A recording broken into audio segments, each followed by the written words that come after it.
Assalamualaikum warahmatullahi wabarakatuh. Welcome back to my channel guys. Oke, di Dulz Gold Share aja. Oke, pada kesempatan kali ini saya akan mereview HP yang sudah saya beli sekitar 3 bulan yang lalu guys.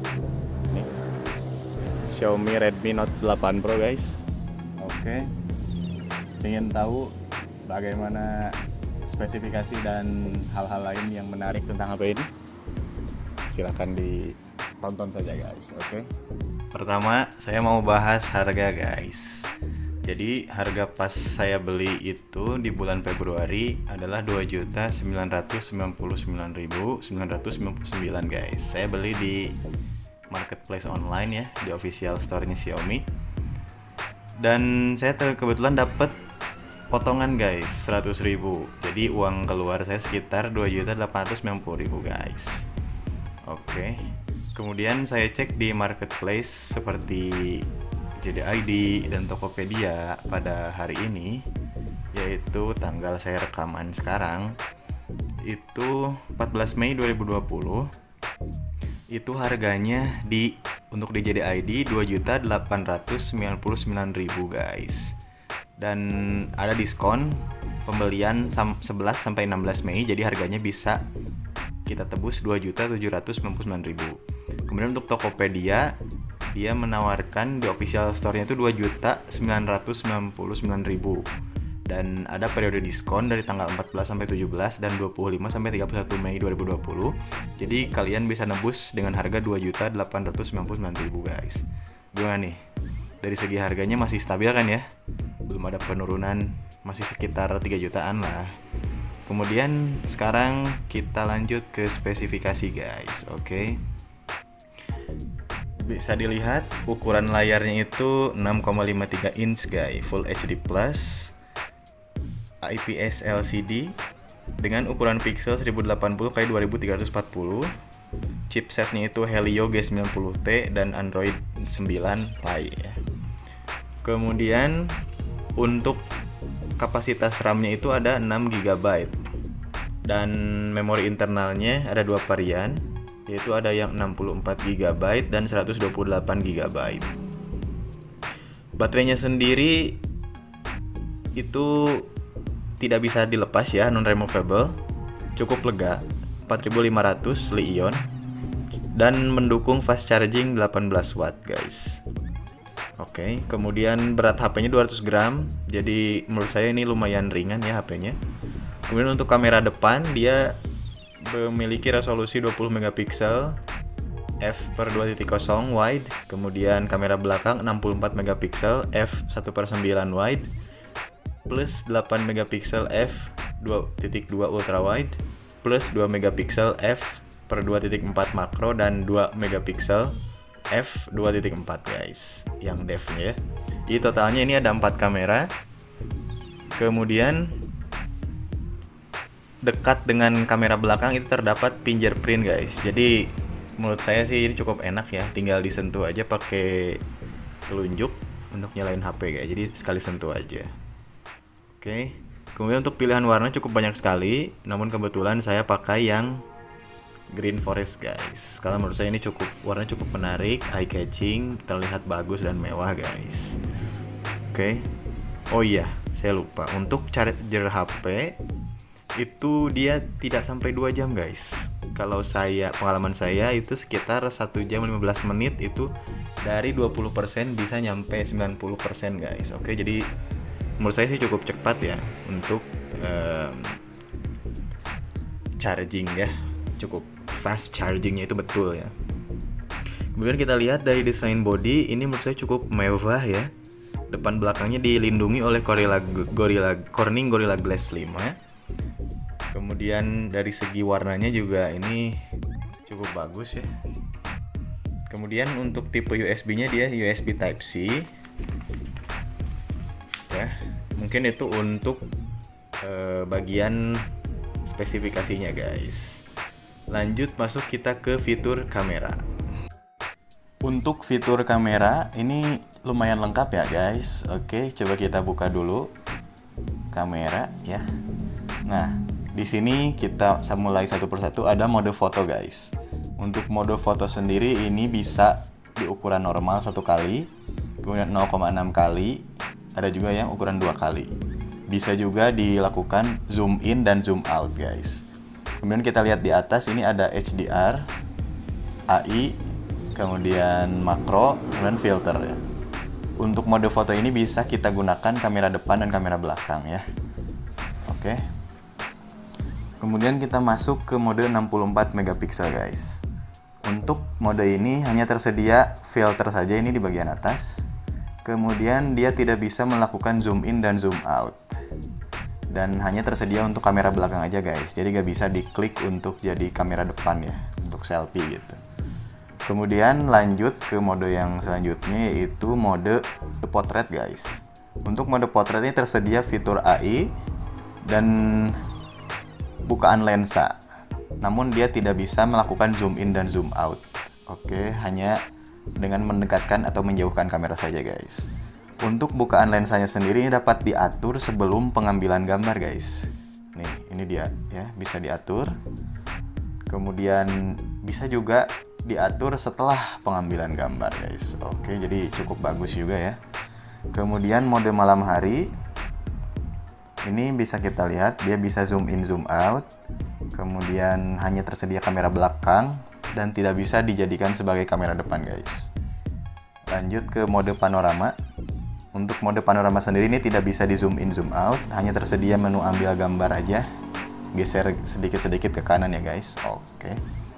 Kemudian ini mode yang cukup unik guys, di HP dengan harga yang ya lumayan cukup terjangkau, itu ada mode Pro nya.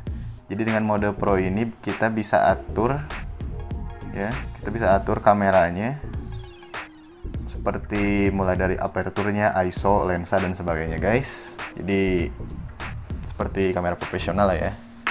Oke. Itu untuk mode foto ya guys. Kemudian untuk bagian foto. Kemudian untuk bagian video kita ada beberapa mode guys. Kita mulai dulu dari mode video. Untuk mode video ini kita bisa melakukan zoom in dan zoom out. Kemudian tersedia juga fitur mempercantik dan juga fitur makro guys.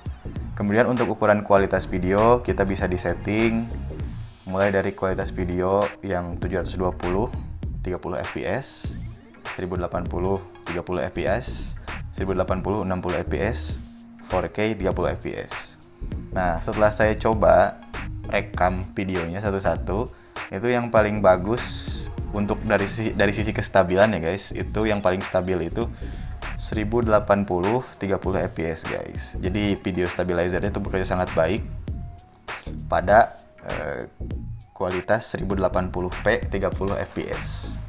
Selain itu juga terdapat pula fitur selang waktu guys. Jadi kita bisa setting ya untuk pengambilan selang waktu ya, seperti itu. Kemudian bisa juga ini digunakan baik di kamera depan maupun kamera belakang guys. Oke.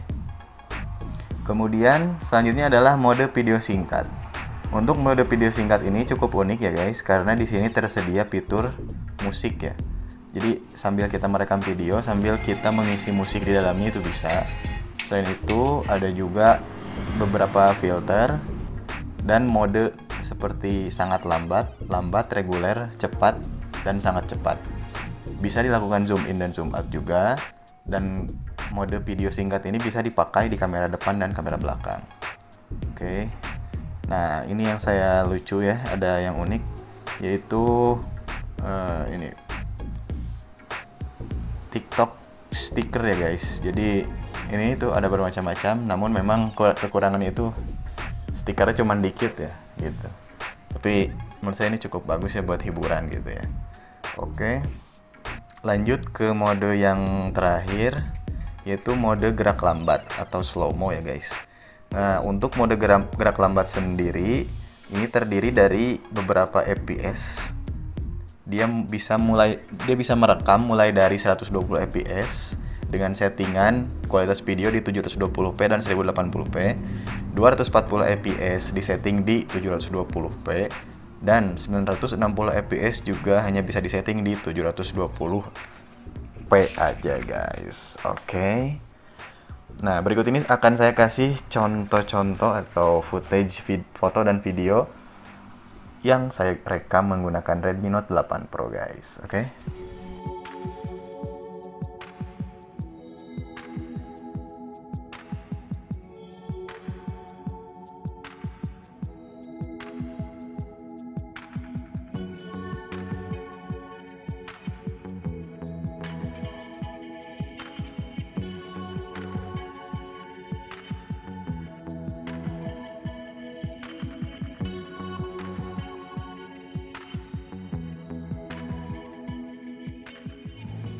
Yang ini 720 30 fps guys, lihat stabilitasnya bagus kan.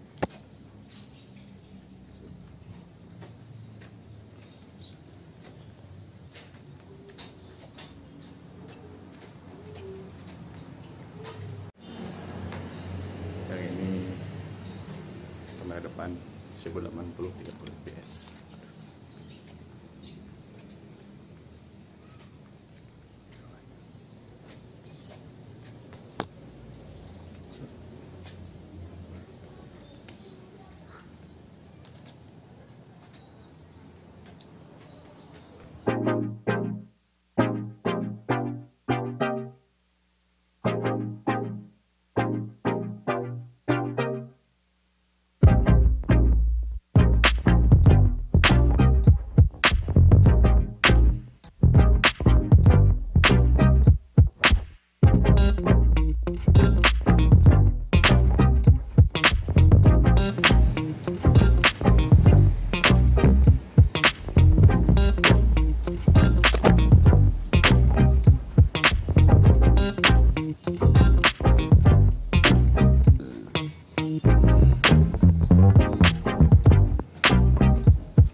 Nah, gimana guys? Sudah mulai tertarik? Ya, walaupun memang HP ini diluncurkan sekitar September tahun 2019, namun menurut saya ini HP masih sangat layak untuk dibeli di tahun sekarang ya guys. Karena berdasarkan pengalaman yang saya rasakan ya selama menggunakan HP ini 3 bulan terakhir, saya menyukai beberapa hal ya guys. Yang pertama dari segi bodinya, itu sangat wah sekali gitu ya, sangat mewah, dengan warnanya juga forest green ya, terkesan sangat ajib gitu ya. Saya juga menyukai fitur kameranya yang cukup banyak, dan juga hasilnya sangat, kalau bagi saya tidak terlalu mengecewakan guys untuk HP mid range dengan harga 3 jutaan. Oke, kemudian satu lagi adalah proses chargingnya. Dia cukup cepat, tidak sampai sejam setengah, malah sejam 15 menit aja sudah cukup untuk cas ya guys, sampai penuh gitu. Kemudian tidak lupa juga untuk gaming ini cukup bagus ya. Performa juga cepat karena di sini ada mode turbonya juga guys. Jadi untuk mempercepat permainan, jadi anti nge-lag klub ya guys. Oke.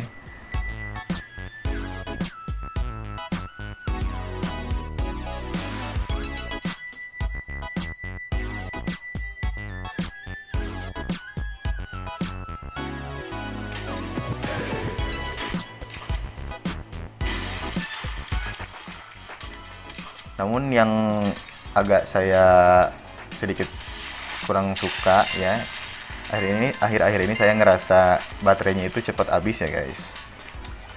Namun memang cepat habis kalau dipakai untuk kegiatan yang cukup berat seperti nonton video, kemudian ya hal-hal yang